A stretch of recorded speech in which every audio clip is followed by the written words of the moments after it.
But we're now being joined by our correspondent. I talked about him earlier, Bernard Akede, who is on ground in Osogbo. We also have three other colleagues of ours who are also on ground, Mercy and Omolola will be joining us a bit later in the bulletin. But Bernard, if you can hear me, what is it like in Osogbo at the moment? I mean, with this press conference and the alleged threat. All right, thank you for having me, Nyota.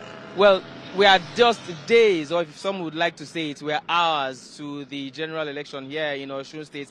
And well, with the press briefing that the governor gave, of course, I think this clearly is going to spark reactions, not just from his own party, but equally from opposition parties. And well, coincidentally, we're not far from the APC secretariat here. And of course, the APC is the ruling party.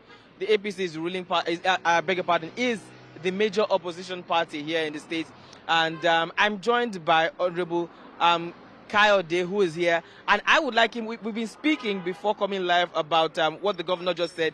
And I'd like him to react to what the governor said and then to equally speak about what you said concerning the situation of things and the reaction of people here in the state. Honorable Kayode, good evening. Yes, good evening. All right. Now, the governor has alleged or has said on air live that there now are threats to the lives of party leaders of the Akede party, and has asked the commissioner of police not just to investigate but equally to arrest where need be. How does your party and possibly other oppositions react to these accusations by the governor?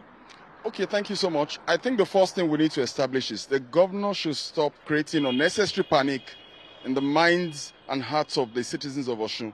If he's afraid, he should be afraid to himself.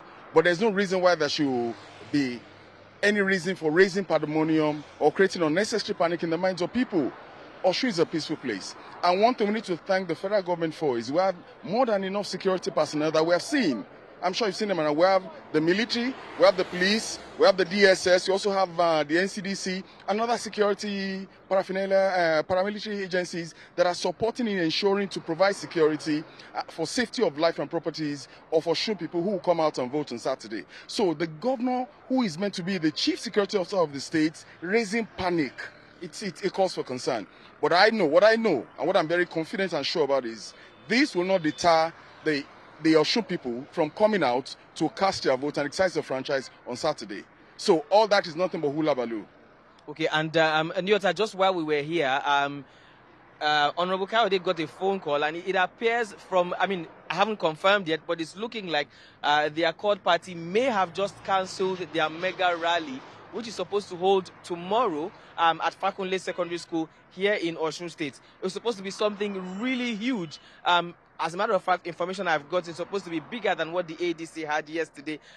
Honorable Kayode, if this is true, that the ruling party has cancelled their mega rally, possibly because of security reasons, does this seem like some kind of security intimidation? And how do you react to this, being that other parties are still going to go ahead with their own rallies? We've seen the ADC. We know that your party is going to conduct its, I think, tomorrow or Thursday, and but the ruling party seems to have cancelled their own.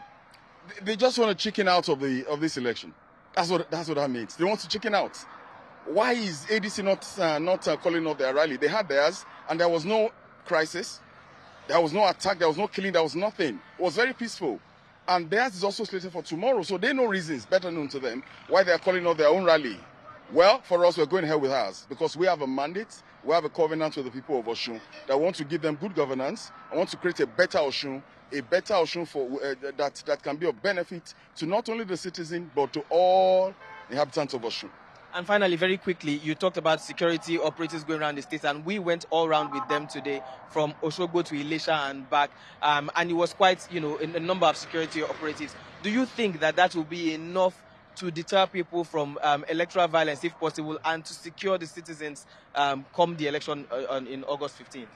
Well, what we have seen the security agencies done so far is just to demonstrate to us what they refer to as show of force, to let the people of Osun know that they are ready to quell any form of violence at all. So who is not willing to foment trouble would definitely not have any reason to want to be afraid of coming out to exercise the franchise. So the presence of enough security men is to assure us that there is safety, that there will be safety to lives and properties of Osun Osun citizens. So we need to appreciate the federal government for that. We also want to thank all the security personnel who have taken it as a matter of duty. Like you said, you went out with them. And all they are doing is just to reassure the citizens that there will be safety to lives and properties on and before and also and after this forthcoming election. Honorable Kayode, thank you so much. Thank you so much. All right, well, Nyota, that pretty much explains the activities that we're seeing on ground in and around Osun State today, 4 days to the governorship election. There clearly has been a lot going on, and we know that more will still happen. But so far, so good.